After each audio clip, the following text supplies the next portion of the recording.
Hello friends, आप सभी का स्वागत है एमएस इंस्टीट्यूट में। तो फ्रेंड्स, आज का ये क्लास आप सभी के लिए बहुत ही इम्पोर्टेंट है, क्योंकि आज के क्लास में मैं आप सभी को क्लास 12th हिंदी का 100 वायरल ऑब्जेक्टिव क्वेश्चन बताने वाला हूं, जो आप सभी के फाइनल बोर्ड एग्जाम में 100% श्योर है कि पूछे जाएंगे। तो फ्रेंड्स, अगर आप सभी इस साल फाइनल बोर्ड एग्जाम देने वाले हैं और आपका टारगेट है हिंदी में 95% लाना, तो आज के क्लास का ये 100 वायरल ऑब्जेक्टिव क्वेश्चन जरूर याद कर लीजिएगा। और कोई भी क्वेश्चन में आप सभी को डाउट रहे तो कमेंट बॉक्स में जरूर पूछिएगा। ओके, तो चलिए फ्रेंड्स, हम लोग फटाफट से क्लास को शुरू करते हैं। उससे पहले अगर फ्रेंड्स आप सभी का सपना है 400 प्लस लाना और आपका तैयारी अगर बिल्कुल भी नहीं हुई है, तो आप सभी 110% लर्ने वाला गेस प्रश्न ले सकते हैं, जिसमें आपको objective, subjective, long question, short question दिया जाता है। तो आप सभी इस नंबर में कॉल मैसेज करके ले सकते हैं। ओके, तो चलिए फ्रेंड्स, हम लोग फटाफट से क्लास को शुरू करते हैं। अगर आप सभी चैनल से नए जुड़ रहे हैं तो चैनल को सब्सक्राइब करके बेल आइकन प्रेस कर लेंगे, और वीडियो पसंद आए तो लाइक करके अपने दोस्तों में शेयर कर देंगे, ताकि आपके दोस्तों का भी भला हो जाए। ठीक है, तो देखिए यहाँ पर पहला नंबर क्वेश्चन पूछा गया है, हिंदी के एडिशन निम्नलिखित में कौन कहे जाते हैं। तो फटाफट से आंसर देंगे। अगर आपको आंसर पता है तो नंबर के साथ देते चलेंगे। ठीक है, ऐसा लगना चाहिए आप सभी टेस्ट दे रहे हो। ठीक है, तो उसी प्रकार आप सभी हर एक यानी क्वेश्चन का आंसर कमेंट बॉक्स में देते चलिएगा। ओके ना प्यारे स्टूडेंट। देखिए यहाँ पर हिंदी का जो एडिशन कहे जाते हैं, उम्मीद करते हैं आप आंसर लगा चुके हैं, बालकृष्ण भट्ट। ठीक है, राइट आंसर ए हो जाएगा। बहुत इंपॉर्टेंट क्वेश्चन है इस साल के लिए। ठीक है, चलिए दूसरा नंबर देखेंगे, बातचीत के जरिए भाप बनकर क्या निकल पड़ता है। देखिए फ्रेंड्स, जो बातचीत के जरिए भाप बनकर निकल पड़ता है तो वो क्या निकल पड़ता है। तो आप सभी याद रखिएगा, जो मवाद या धुआं होते हैं ये बातचीत के जरिए जो है ना निकल जाता है। ठीक है, चलिए तीसरा नंबर क्वेश्चन देखेंगे। पूछा गया है, बालकृष्ण भट्ट के पिता का क्या नाम था। देखिए जो बालकृष्ण भट्ट के फादर है, उनके फादर का नाम क्या था। तो आप सभी याद रखिएगा, बेनी प्रसाद भट्ट था। ठीक है, राइट आंसर यहाँ पर 3 का ए बिल्कुल राइट हो जाएगा। चलिए 4 नंबर देखेंगे, चांद का पर्यायवाची है। देखिए फ्रेंड्स, जो चांद का पर्यायवाची होता है, यानी कि समानार्थी शब्द जिसका जो है समान अर्थ हो, उसको ही हम लोग क्या कहते हैं, पर्यायवाची कहते हैं। तो चांद का समान अर्थ कौन होगा, वो होगा राकेश। ठीक है, राइट आंसर यहाँ पर 4 का सी बिल्कुल राइट हो जाएगा। चलते हैं 5 नंबर क्वेश्चन। पूछा गया है, पानी का पर्यायवाची है। देखिए पर्यायवाची वही आपको मैंने बताया कि समानार्थी को कहते हैं। तो पानी का दूसरा नाम क्या है, तो नीर है। ठीक है, राइट आंसर यहाँ पर 5 का सी हो जाएगा। चलिए 6 नंबर देखेंगे। यहाँ पर पूछा गया है, चंद्रमौली कौन सा समास है। ये बहुत इंपॉर्टेंट क्वेश्चन है। देखिए 100 वायरल ऑब्जेक्टिव क्वेश्चन बताऊंगा फ्रेंड्स। अगर आपका टारगेट है 95% लाना ना, तो ये 100 क्वेश्चन जरूर याद कर लीजिएगा। मैं आपको 110% गारंटी दे रहा हूँ, इससे आपके फाइनल बोर्ड एग्जाम में बहुत सारा क्वेश्चन आएगा। ठीक है, और आपको पता ही है कि मैं ऐसा क्वेश्चन देता हूँ जो आपके फाइनल बोर्ड एग्जाम में सीधे आता है। ठीक है, या फिर आप सभी सेंटअप एग्जाम में देखे होंगे हमारा क्लास, जो यानी क्वेश्चन दे रहा था वही क्वेश्चन आपके यानी सेंटअप में आता था। तो उसी प्रकार आपको अगर फाइनल एग्जाम में बेहतर करना है तो ये सब क्वेश्चन आप सभी ध्यान से याद कर लीजिए। ओके, देखिए चंद्रमौली कौन सा समास है, तो वो कर्मधारय समास है। ठीक है, राइट आंसर 6 का बी हो जाएगा। देखिए 7 नंबर, कामायनी के कवि है। देखिए फ्रेंड्स, जो कामायनी है उनके कवि कौन है, तो आप सभी याद रखिएगा, कामायनी के कवि है जयशंकर प्रसाद जी। ठीक है, राइट आंसर 7 का बी हो जाएगा। समय को बिल्कुल भी वेस्ट नहीं करेंगे, बस आप सभी याद कर लेंगे।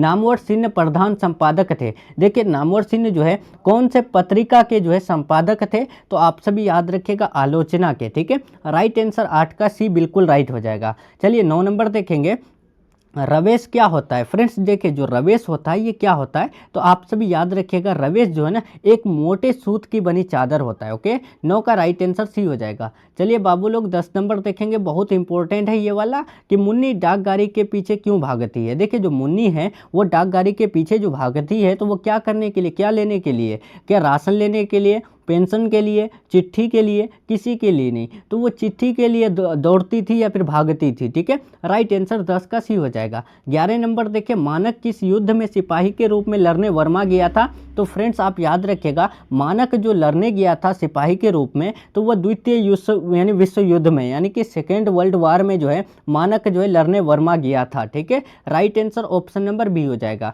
चलिए 12 नंबर देखेंगे, सिपाही की माँ शीर्षक पाठ का साहित्यिक विधा है। देखिए सिपाही के माँ के जो लेखक है वो कौन है, तो आप सभी ये याद रखिएगा, मोहन राकेश है। ठीक है, कौन है, मोहन राकेश है। और ये जो है सिपाही की माँ, ये क्या है, क्या लेख है, कहानी है, एकांकी है, निबंध है, तो आप सभी याद रखिएगा ये एक एकांकी है। ठीक है, 12 का सी हो जाएगा। चलिए फ्रेंड्स हम लोग 13 नंबर देखेंगे। अंडे के छिलके के रचनाकार का नाम क्या है, बहुत इंपॉर्टेंट क्वेश्चन है, याद रखिएगा। क्या होगा, अंडे के जो छिलके है उसके जो रचनाकार है वो कौन है, क्या मोहन राकेश है, मलियज है, ओम प्रकाश वाल्मीकि है, नामवर सिंह है, तो फ्रेंड्स आप याद रखिएगा वो है मोहन राकेश जी। ठीक है, राइट आंसर 13 का ए हो जाएगा। प्यारे स्टूडेंट, अगर आपको कोई भी क्वेश्चन में डाउट रहे ना तो इस नंबर में कॉल मैसेज करके पूछ सकते हैं, या फिर आप सभी कमेंट बॉक्स में पूछ सकते हैं, मैं आपको जो है श्योर है कि रिप्लाई करूंगा। ठीक है, तो आप सभी जरूर पूछिएगा, डरना नहीं है आपको। ठीक है, आपके फाइनल एग्जाम बहुत ही नज़दीक है, तो कोई भी क्वेश्चन में आप सभी को डाउट रहे तो आप सभी बेझिझक जो है ना इस नंबर में कॉल मैसेज करके पूछ सकते हैं। ओके, देखिए यहाँ पर 14 नंबर, मोहन राकेश के बचपन का नाम क्या था। देखिए जो मोहन राकेश है उनके बचपन का नाम क्या था, तो आप सभी फ्रेंड्स याद रखिएगा मदन मोहन मुगलानी था। ठीक है, राइट आंसर 14 का ए बिल्कुल राइट हो जाएगा। चलिए 15 नंबर देखेंगे, पूछा गया है मुन्नी कौन थी। देखिए आपके सामने 4 ऑप्शन है, आंसर पता है ना प्यारे स्टूडेंट, देते चलेंगे। देखिए आपका कॉन्फिडेंस लेवल हाई होगा अगर आप सभी आंसर देंगे तो। ठीक है, और आपको याद भी जल्दी हो जाएगी, तो कमेंट बॉक्स में हर एक नंबर का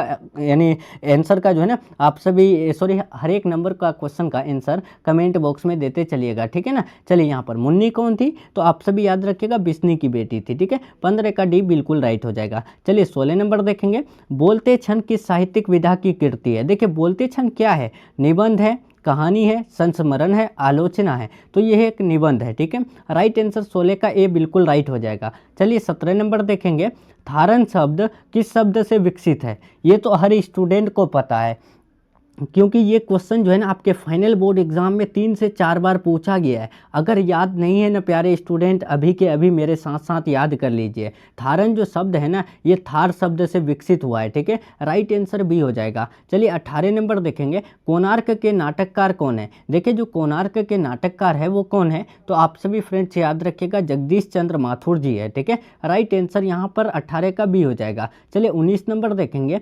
चंपारण में धांगर कहाँ से आए। देखिए जो चंपारण है वहाँ पर जो धांगड़ आए थे वो कहाँ से, रांची से, जमशेदपुर से, छोटा नागपुर से, आंध्र प्रदेश से, तो याद रखिएगा यहाँ पर जो ना इसका राइट आंसर सी हो जाएगा, छोटा नागपुर से आए थे। ठीक है, 20 नंबर देखेंगे, जगदीश चंद्र माथुर ने किस विश्वविद्यालय में एमए उत्तीर्ण किया। देखिए जो जगदीश चंद्र माथुर जी है वो कौन से यूनिवर्सिटी से जो है ना मास्टर ऑफ आर्ट्स किए थे, तो मैंने आपको ये क्वेश्चन जो है लाइव क्लास में भी बताया था कि इलाहाबाद यूनिवर्सिटी से किए थे। ठीक है, राइट आंसर यहाँ पर 20 का ए बिल्कुल राइट हो जाएगा। ठीक है ना, चलिए 21 नंबर बढ़ते हैं प्यारे स्टूडेंट। अगर आप सभी 400 प्लस करना चाहते हैं तो आप सभी के पास बहुत ही यानी कम समय बचा हुआ है, तो इस कम समय में 100% लगने वाला नोट्स PDF आप सभी पढ़ के ला सकते हैं। ठीक है, तो आप सभी बिल्कुल भी समय को वेस्ट मत कीजिए, इस नंबर में कॉल मैसेज करके ले लीजिए। सिर्फ 149 में आपको ऑल सब्जेक्ट मिल रहा है। अगर आप सभी का कोई एक सब्जेक्ट कमजोर है तो एक सब्जेक्ट का भी ले सकते हैं ओनली 40 रुपीज़ में। ठीक है, तो आप सभी बिल्कुल लेकर के आप सभी अच्छे से तैयारी कर सकते हैं, तो इस नंबर में कॉल मैसेज करके ले सकते हैं। ओके, देखिए यहाँ पर भगत सिंह का जन्म कब हुआ था, तो भगत सिंह का जन्म जो हुआ था ना आप याद रखिएगा 28 सितंबर 1907 को। ठीक है, राइट आंसर ए हो जाएगा। प्यारे स्टूडेंट जो नोट्स दिया जाएगा ना वो 100% लड़ेगा। ठीक है, देखिए 2024 वाले बैच को भी दिए थे। ठीक है, और वो लड़ा था, उसी प्रकार आप लोग को दे रहे हैं, तो आप सभी ले लीजिए। ठीक है, और याद कर लीजिए। देखिए भगत सिंह किस उम्र में गतिविधि यानी क्रांतिकारी गतिविधियों में शामिल हुए, तो याद रखेगा भगत सिंह जो है ना वो क्रांतिकारी गतिविधियों में शामिल हुए तो वो 1921 में। ठीक है, राइट आंसर यहाँ पर 22 का बी हो जाएगा। चलिए 23 नंबर देखेंगे, चौरी चौरा कांड कब हुआ। देखिए जो चौरी चौरा कांड हुआ वो कब, आपके सामने 4 ऑप्शन है 1920, 21, 22, 24, तो याद रखिएगा चौरी चौरा कांड जो हुआ था 1924 में हुआ था। ठीक है, राइट आंसर यहाँ पर ऑप्शन नंबर डी बिल्कुल राइट हो जाएगा। चलिए तो हम लोग 24 नंबर देखेंगे, पूछा गया है मालती के बच्चे का नाम क्या है। देखिए जो मालती के बच्चे हैं उनका नाम क्या है, तो आप सभी याद रखिएगा TT है। ठीक है, राइट आंसर 24 का ए हो जाएगा। 25 नंबर देखिए, निम्नलिखित में से किस कहानी में गैंगरीन का उल्लेख है। देखिए जो गैंग्रीन है इसके बारे में जिक्र जो किया गया है या फिर बताया गया है तो वो कौन से कहानी में, उसने कहा था में, रोज में, तिरिच में, रस्सी का टुकड़ा में। तो फ्रेंड्स आपको पता है कि गैंग्रीन जो बीमारी है, यानी गैंग्रीन क्या है, एक बीमारी है। ये बीमारी किसको हुआ था, ये मालती के पति यानी कि महेश्वर को हुआ था। तो मालती कौन से यानी कहानी के पात्रा है, तो वो है रोज कहानी के पात्रा। तो राइट आंसर क्या होगा, ऑप्शन नंबर बी, रोज के लेखक कौन है, अज्ञे जी है। ठीक है, यहाँ से लगभग मैंने 5 क्वेश्चन आपको बताया, याद रखिएगा। गैंग्रीन क्या है, बीमारी है। ये बीमारी किसको हुआ था, महेश्वर को हुआ था। महेश्वर कौन है, मालती के पति है। ठीक है, और मालती अगर पूछे कि मालती कौन है तो वो महेश्वर की पत्नी है, और मालती जो है रोज कहानी की मेन पात्रा है। ठीक है, चलिए अब 26 नंबर देखेंगे, मालती किस कहानी की पात्रा है। देखिए वही क्वेश्चन है तो आपको बता दिए, मालती रोज कहानी की पात्रा है। ठीक है,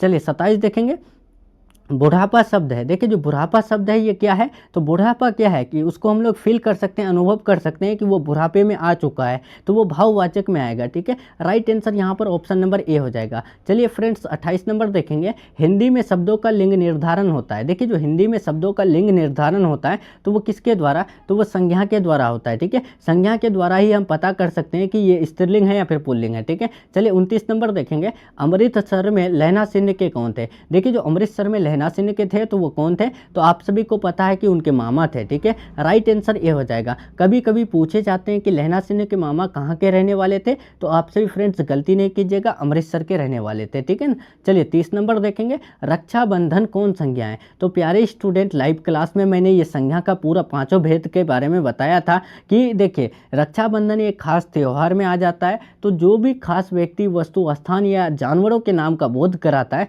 तो वो व्यक्तिवाचक संज्ञा में आता है। ठीक है, यानी कि खास व्यक्ति, वस्तु, स्थान या जानवर के नाम को ही हम लोग व्यक्तिवाचक कहते हैं। तो राइट आंसर ए हो जाएगा। यहीं पर रक्षाबंधन के जगह में अगर त्यौहार आ जाता तो त्यौहार किस में आ जाता, तो त्यौहार वो जातिवाचक में आ जाता। ठीक है ना, चलिए तो अब हम लोग नेक्स्ट चलेंगे 31 नंबर, दिनकर जी की पहली कविता कब प्रकाशित हुई। देखिए जो दिनकर जी की पहली कविता है ये कब प्रकाशित हुई या फिर कब पब्लिश्ड हुआ, तो आप सभी याद रखिएगा 1935 में। ठीक है, राइट आंसर 31 का डी हो जाएगा। चलिए 32 देखेंगे, प्रेमचंद क्या थे, तो फ्रेंड्स आप याद रखिएगा प्रेमचंद जो है कथाकार थे। ठीक है, राइट आंसर 32 का बी बिल्कुल राइट हो जाएगा।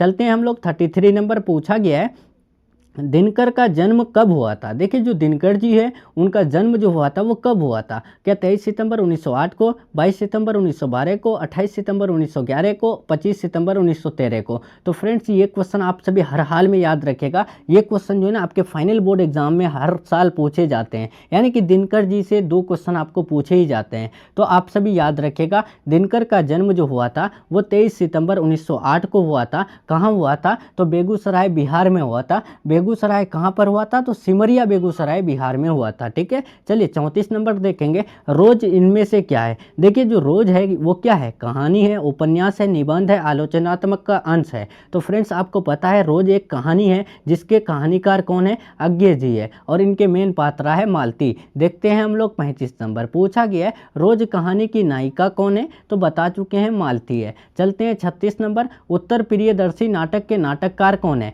देखिए जो उत्तर प्रियदर्शी नाटक के नाटककार है तो वो कौन है, तो आप सभी फ्रेंड्स याद रखिएगा वो है कौन, जगदीश चंद्र माथुर जी या फिर अज्ञे जी। राइट आंसर यहाँ पर अज्ञे जी होगा। ठीक है, यहाँ पर उत्तर प्रियदर्शी है। ठीक है, इसके जो नाटककार है ना तो वो अज्ञे जी है, और उत्तर प्रियदर्शी एक नाटक है। ठीक है, ये भी आप याद रखिएगा। चलिए 37 देखेंगे, महेश्वर की पत्नी का नाम क्या है, तो बार बार बता चुके हैं कि महेश्वर की पत्नी का नाम मालती है। ठीक है, राइट आंसर 37 का ए हो जाएगा। 38 देखेंगे, लेखक कितने वर्षों बाद मालती से मिलने आया था। देखिए मालती से जो मिलने आए थे लेखक तो वो कितने साल बाद आए थे, तो आप सभी याद रखिएगा 4 साल बाद मिलने आए थे। ठीक है, चलते हैं 39 नंबर 39, पूछा गया मालती के पति किस बीमारी का ऑपरेशन करके आए थे। तो मैंने ये भी क्वेश्चन आपको इससे पहले बताया कि मालती के पति जो ऑपरेशन करके आए थे वो गैंग्रीन बीमारी का ऑपरेशन करके आए थे। तो ऑप्शन देखिए, ऑप्शन सी में गैंग्रीन है, तो राइट आंसर यहाँ हमारा ऑप्शन नंबर सी बिल्कुल राइट हो जाएगा। ठीक है,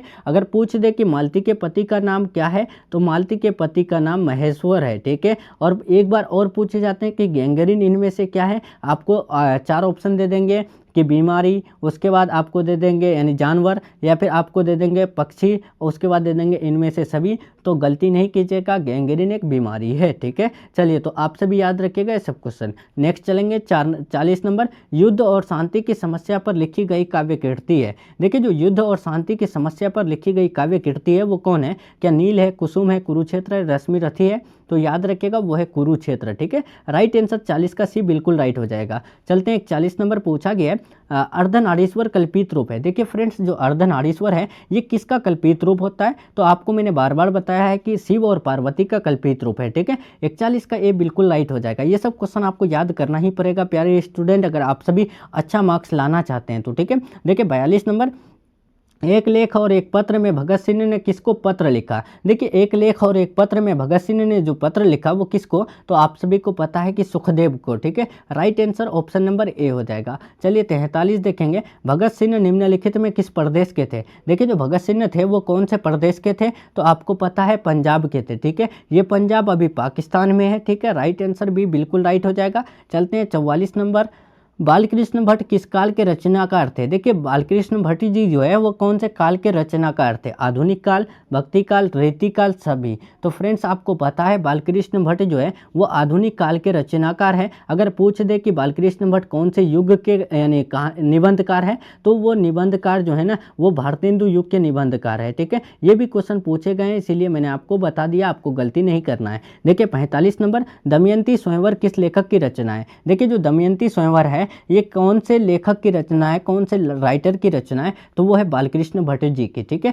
46 देखेंगे, संवाद में सबसे महत्वपूर्ण क्या है? देखिए, जो संवाद है, संवाद हम लोग बोलते हैं बातचीत को। बातचीत में सबसे अच्छा जो है क्या है, या फिर सबसे जरूरी कौन है? वो है आत्मीयता, ठीक है। Right answer option number C. Next चलेंगे हम लोग 47 नंबर, वाद विवाद संवाद क्या है? देखिए, जो वाद विवाद संवाद है ये क्या है? तो वो आलोचनात्मक निबंधों की पुस्तक है, ठीक है। Right answer option number A हो जाएगा। चलते हैं 48 नंबर पूछा गया है, रॉबिन्सन क्रूसो ने 16 वर्ष के उपरांत किसके मुख से एक बात सुनी? बताएंगे फटाफट कमेंट बॉक्स में। रॉबिन्सन क्रूसो ने 16 वर्ष के उपरांत जो है किसके मुख से एक बात यानी एक बात सुने थे? तो वो फ्राइडे के मुंह से, ठीक है। Right answer option number A हो जाएगा। चलिए 49 नंबर देखेंगे, उसने कहा था किस प्रकार की कहानी है? ये तो बहुत इंपॉर्टेंट क्वेश्चन है, मैंने आपको बार बार बताया, ये क्वेश्चन आपको याद करना ही पड़ेगा जैसे भी हो। तो आपको ये क्वेश्चन याद रखना है। उसने कहा था कहानी जो है ना ये कर्म प्रधान कहानी है, ठीक है। 49 का राइट आंसर भी बिल्कुल राइट हो जाएगा। चलते हैं 50 नंबर पूछा गया है, चंद्रधर शर्मा गुलेरी जी किस युग के कहानीकार है? देखिए, चंद्रधर शर्मा गुलेरी जी जो है वो कौन से युग के रचनाकार है? तो आप सभी याद रखिएगा द्विवेदी युग के रचनाकार है, ठीक है। राइट आंसर ए हो जाएगा। यहाँ हमारा 50 नंबर क्वेश्चन कंप्लीट हो गया। अब 51 नंबर देखते हैं। उससे पहले अगर आप सभी 400 प्लस दिलाने वाला नोट्स PDF चाहते हैं सबसे आसान भाषा में, लॉन्ग शॉर्ट और ऑब्जेक्टिव क्वेश्चन, तो आप सभी इस नंबर में कॉल मैसेज करके ले सकते हैं, जिसमें आपको ऑल सब्जेक्ट मिलेगा 149 में। अगर आप एक सब्जेक्ट लेना चाहते हैं यानी कि कोई सब्जेक्ट आपका कमज़ोर है तो आप सभी एक सब्जेक्ट का भी लेके देख सकते हैं ओनली 40 रुपीज़ में, ओके। तो आप सभी इस नंबर में कॉल मैसेज करके ले सकते हैं अगर आपको बेहतर मार्क्स लाना है तो, ठीक है। वो जो नोट्स मिलेगा वो 100% लर्ने वाला मिलेगा, ठीक है। बहुत सारा स्टूडेंट ले चुका है, आप सभी व्हाट्सअप करके डेमो भी देख सकते हैं, ठीक है। देखिए यहाँ पर 51 नंबर, सरकार ने सूबेदार को ज़मीन कहाँ दी? तो आप सभी याद रखेगा सरकार ने सूबेदार को ज़मीन जो दिए थे वो लायलपुर में दिए थे, ठीक है। 51 का राइट आंसर डी हो जाएगा। 52 नंबर देखिए, गुलेरी जी का जन्म कहाँ हुआ था? तो फ्रेंड्स आपको मैंने बताया है कि गुलेरी जी का जन्म जो है जयपुर राजस्थान में हुआ है, ठीक है। राइट आंसर यहाँ पर 52 का भी हो जाएगा। चलिए 53 नंबर, उसने कहा था कहानी कब प्रकाशित हुई? देखिए, जो उसने कहा था कहानी है ये कब प्रकाशित हुई है? तो आपको बार बार बताया है कि 1915 में प्रकाशित हुई है, ठीक है। चलिए, तो अब हम लोग 54 देखेंगे, जर्मन लेफ्टिनेंट को किसने मार गिराया? फटाफट कमेंट बॉक्स में आंसर देंगे। जर्मन लेफ्टिनेंट को जो मार गिराए थे कौन? तो आप सभी याद रखिएगा बोधा सिंह ने मार गिराए थे, ठीक है। 54 का राइट आंसर भी बिल्कुल राइट हो जाएगा। 55 देखेंगे, किरत सिंह कौन था? देखिए, जो किरत सिंह थे वो कौन थे? तो आप सभी फ्रेंड्स को पता है कि किरत सिंह जो है लहना सिंह का भतीजा थे। ठीक है, राइट आंसर बी हो जाएगा। चलिए तो यहाँ देखेंगे 56 नंबर, लेनिन की मृत्यु कब हुई थी। देखिए फ्रेंड्स, जो लेनिन की मृत्यु हुई थी वो कब, तो आप सभी याद रखिएगा 1924 में, जब जयप्रकाश जी मार्क्सवादी बने थे। ठीक है, ये भी याद रखिएगा, जयप्रकाश जी जो है मार्क्सवादी कब बने थे, 1924 में, और लेनिन की जो डेथ हुई थी, मृत्यु हुई थी, वो कब, 1924 में। ठीक है, चलिए 57 देखेंगे, जयप्रकाश जी मार्क्सवादी कब बने, वही क्वेश्चन है, बता दिए आपको 1924 में। ठीक है, और लास्ट में मैं आपको एक क्वेश्चन दूंगा, उसका आंसर आप सभी कमेंट बॉक्स में जरूर दीजिएगा। ठीक है, देखिए यहाँ पर 58 नंबर, जयप्रकाश नारायण ने छात्र आंदोलन का नेतृत्व कब किया था। तो देखिए जयप्रकाश नारायण जी जो स्टूडेंट प्रोटेस्ट का नेतृत्व किए थे ना, वो 1974 में ही किए थे, जब यानी संपूर्ण क्रांति वाला भाषण दिए थे। ठीक है, अगर आपको पूछ दे कि संपूर्ण क्रांति भाषण किसने दिया, तो वो जयप्रकाश नारायण जी ने दिया। कब दिया, 1974 में दिया। कहाँ दिया, पटना के गांधी मैदान में। ओके, चलिए 59 नंबर देखेंगे, पूछा गया जयप्रकाश जी को किसका भाषण सुनकर अमेरिका जाने की प्रेरणा मिली। देखिए जयप्रकाश जी को जो भाषण सुनकर प्रेरणा जाने यानी अमेरिका जाने की प्रेरणा मिली, तो वो जो है ना स्वामी सत्यदेव की। ठीक है, right answer option number B हो जाएगा। चलिए अब हम लोग 60 नंबर देखते हैं, फ्री प्रेस के मालिक कौन है। देखिए जो फ्री प्रेस के मालिक है वो कौन है, आपको बताना है। ऑनर ऑफ फ्री प्रेस, तो आप सभी याद रखिएगा सदानंद जी। ठीक है, right answer option number C हो जाएगा। चलिए 61 देखेंगे, संपूर्ण क्रांति क्या है, तो आपको बता दिए संपूर्ण क्रांति एक भाषण है, ये जयप्रकाश नारायण के द्वारा दिया गया है। कब दिया गया है, 5 जून 1974 को दिया गया है। कहाँ दिया गया है, तो पटना के गांधी मैदान में दिया गया है। चलिए 62 देखेंगे, दिनकर का जन्म बिहार के किस जिले में हुआ था। तो बता चुके हैं आपको कि दिनकर जी का जो जन्म हुआ था बिहार के बेगूसराय बिहार में हुआ था। ठीक है, और बेगूसराय में कौन से गाँव, तो वो सिमरिया बेगूसराय बिहार में। ठीक है, कब हुआ था, तो 23 सितंबर 1908 को हुआ था। ठीक है, आप ये भी याद रखिएगा। चलिए अब हम लोग चलते हैं 63 नंबर, दिनकर जी की पहली कविता किस पत्रिका में प्रकाशित हुई। देखिए जो दिनकर जी की जो पहली कविता है ये कब प्रकाशित यानी कौन से पत्रिका में प्रकाशित हुई, तो वो छात्र सहोदर में। ठीक है, 63 का ए बिल्कुल राइट हो जाएगा। चलिए 64 देखेंगे, पुंडलिक जी कौन थे, तो पुंडलिक जी एक जो है ना टीचर थे। ठीक है,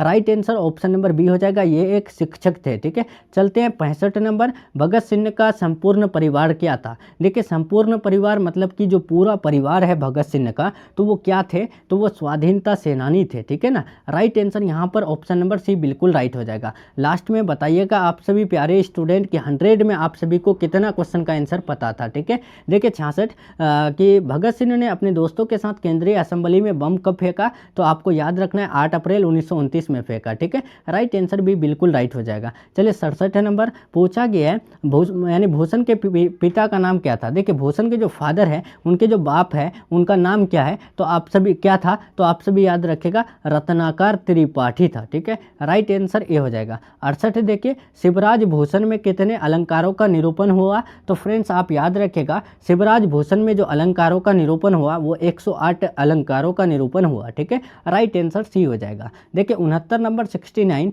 कवित्त शीर्षक कविता के कवि कौन है। देखिए जो कवित्त है ये एक कविता है। ठीक है, इसके कवि कौन है, तो आप सभी याद रखिएगा भूषण जी है। ठीक है, 69 का भी बिल्कुल राइट हो जाएगा। चलते हैं 70 नंबर, जयशंकर प्रसाद का निधन कब हुआ था। देखिए प्यारे स्टूडेंट, जो जयशंकर प्रसाद जी है उसका निधन कब हुआ था, तो आप सभी याद रखिएगा 1999 में। ठीक है, 1999 में। ठीक है, right answer option number C हो जाएगा। चलिए 71 देखेंगे, क्राफ्टवेट गर्ल स्कूल में सुभद्रा कुमारी चौहान के प्रिय मित्र कौन थे। देखिए जो क्राफ्टवेट गर्ल स्कूल है उसमें सुभद्रा कुमारी चौहान के जो बेस्ट फ्रेंड थे तो वो कौन थे, तो आप सभी याद रखिएगा महादेवी वर्मा थे। ठीक है, 72 देखेंगे, मुक्ति बोध का पूरा नाम क्या है, तो प्यारे स्टूडेंट आपको याद रखना है, फाइनल एग्जाम में ये क्वेश्चन पूछे जाएंगे, बस आपको गलत नहीं करना है। जो क्वेश्चन आपको दे रहे हैं ना आप सभी को बस याद कर लेना है, फाइनल एग्जाम में गर्दा गर्दा मचा के आना है। ठीक है, देखिए मुक्ति बोध का जो पूरा नाम है वो है गजानन माधव मुक्ति बोध। ठीक है, right answer option number C हो जाएगा।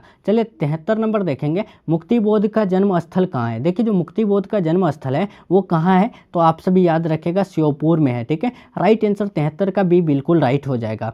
चलिए 74 देखेंगे, आशा का विपरीत अर्थक है। देखिए जो आशा का विपरीत अर्थक है वो यानी क्या है, तो आप सभी याद रखेगा आशा का है निराशा। ठीक है, राइट आंसर 74 का सी हो जाएगा। 75 देखेंगे, संध्या का विलोम है। देखिए जो संध्या का विलोम होता है, विलोम हम लोग किसको बोलते हैं, उल्टा शब्द को बोलते हैं, तो संध्या का उल्टा क्या होता है, तो आप सभी याद रखिएगा प्रातः होता है। ठीक है, राइट आंसर बी हो जाएगा। संध्या मतलब शाम और प्रातः मतलब होता है सुबह मॉर्निंग।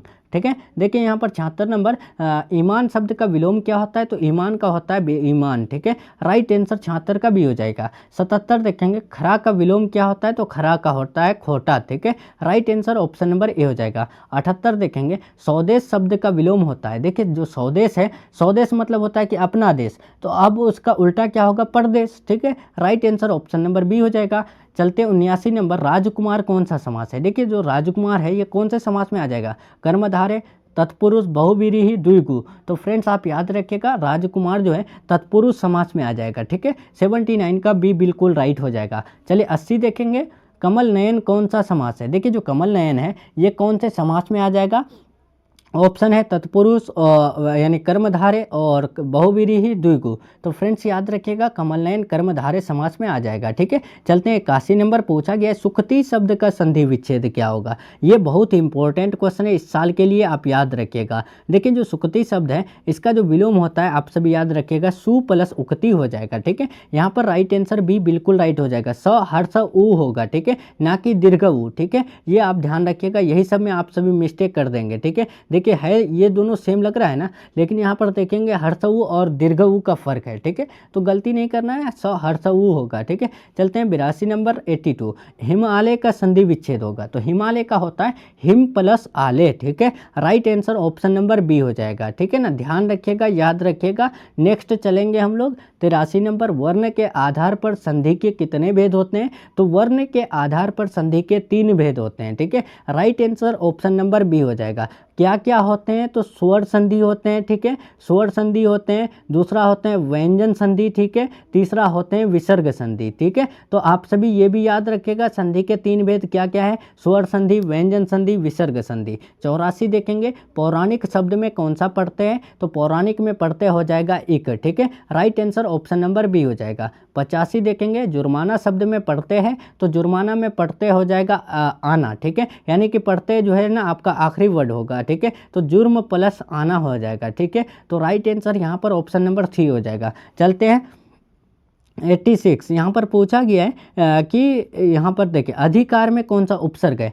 तो उपसर्ग पूछा है, तो यहाँ पर पहले वाला आएगा तो अधि प्लस कार हो जाएगा। तो राइट आंसर ऑप्शन नंबर जो है ना बी हो जाएगा, ठीक है। चलते हैं 87, स्थान का विशेषण होगा। तो स्थान का विशेषण आपको बताना है क्या होगा, तो याद रखिएगा स्थान का होता है स्थानीय, ठीक है। राइट आंसर 87 का डी हो जाएगा। चलिए 88 देखेंगे, पूछा गया है तुलसीदास की माता का क्या नाम था। देखिए जो तुलसीदास जी है उनके माता का नाम क्या था, मुनिया, चुनिया, हुलसी, फूलो। तो याद रखिएगा उनके माता का नाम था यानी हुलसी, ठीक है। राइट आंसर सी हो जाएगा। 89 देखेंगे, तुलसीदास के दीक्षा गुरु कौन थे। देखिए फ्रेंड्स यहाँ पर पूछा गया है तुलसीदास के दीक्षा गुरु कौन थे। तो मैंने आपको बताया था तुलसी क्या होता है, हरा होता है, ठीक है। और दीक्षा गुरु से आपको ये तुलसीदास वाला क्वेश्चन पूछे ही जाते हैं, जिस वजह से मैंने ये ट्रिक बताया था। तुलसी क्या होता है, हरा होता है। तो हरा से आपको हरी याद रखना है, ठीक है। तो याद रखना है, राइट आंसर क्या होगा, नरहरि दास, ठीक है। आप ये याद रखिएगा। देखिए ये मत सोचिएगा कि और अगर हरी से कुछ यानी ऑप्शन दे दे तो क्या करेंगे, ऐसा कुछ नहीं है, यानी ऐसे ही ऑप्शन आएगा अग्रदास, नरहरिदास, सूरदास, महादास, ठीक है। यही 4 आते ही है, ठीक है। तो ऐसा सोचना नहीं है, तुलसीदास से आपको नरहरिदास याद रखना है, ठीक है। चलते हैं यहाँ पर 90 नंबर, तुलसीदास को किस चीज़ की भूख है। तो तुलसीदास को जो भूख है ना तो वो यानी भक्ति की है, ठीक है। राइट आंसर बी बिल्कुल राइट हो जाएगा। चलते हैं 91 नंबर, जूठन के रचनाकार कौन है। जूठन के जो रचनाकार है वो कौन है, तो याद रखिएगा ओम प्रकाश वाल्मीकि जी है, ठीक है। राइट आंसर सी हो जाएगा। जूठन क्या है, तो एक आत्मकथा है, ठीक है ना, याद रखना है, भूलना नहीं है आपको। चलते हैं 92 नंबर 92, ओम प्रकाश वाल्मीकि को 1993 में कौन सा पुरस्कार मिला। देखिए जो ओम प्रकाश वाल्मीकि है जूठन के रचनाकार, उसको जो है 1993 में जो पुरस्कार मिला था कौन सा, तो आप सभी याद रखिएगा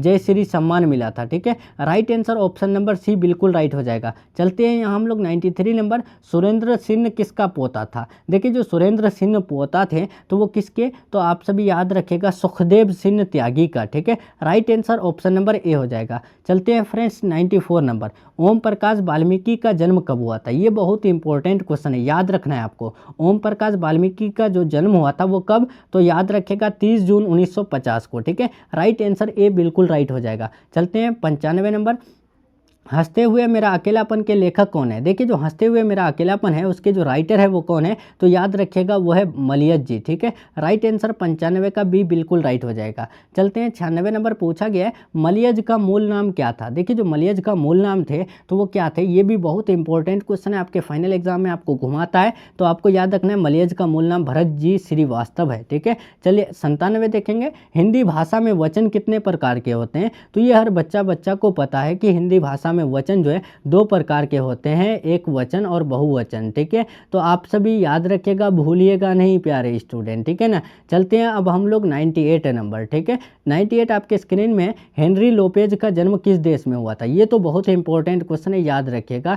हेनरी लोपेज जो है वो कौन से जन्म यानी कौन से देश में पैदा हुए हैं? तो याद रखिएगा वो कांगो अफ्रीका में। ठीक है, चलते हैं 99 पूछा गया पेशगी के लेखक कौन है? देखिए जो पेशगी है इसके जो राइटर है वो कौन है? तो आप सभी याद रखिएगा हेनरी लोपेज जी है। ठीक है, ये क्वेश्चन सेंटअप में भी पूछे गए हैं और आपके फाइनल एग्जाम में भी पूछे गए हैं, तो आपको याद रखना है, बहुत इंपॉर्टेंट क्वेश्चन है आपके फाइनल एग्जाम के लिए। ठीक है ना, तो आप याद रखिएगा पेशगी के लेखक जो है हेनरी लोपेज जी है, इनका जन्म कांगो अफ्रीका में हुआ है। ठीक है, अब 100 नंबर देखें, एंटोन चेखोव किस देश के रहने वाले थे? देखिए जो एंटोन चेखोव है ये कौन से देश के रहने वाले थे? जापान, ब्रिटेन, रूस, जर्मनी। तो फ्रेंड्स याद रखिएगा ये रूस के रहने वाले थे। ठीक है, राइट आंसर सी बिल्कुल राइट हो जाएगा। चलते हैं, अब हम लोग का यहाँ 100 कंप्लीट हो गया, इधर आपका दूसरा सेट है, इसको हम लोग कल करेंगे। ठीक है, तो फ्रेंड्स अगर आप सभी को क्लास अच्छा लगा है तो कमेंट में ज़रूर बताइएगा, और आप सभी जो है ना एक क्वेश्चन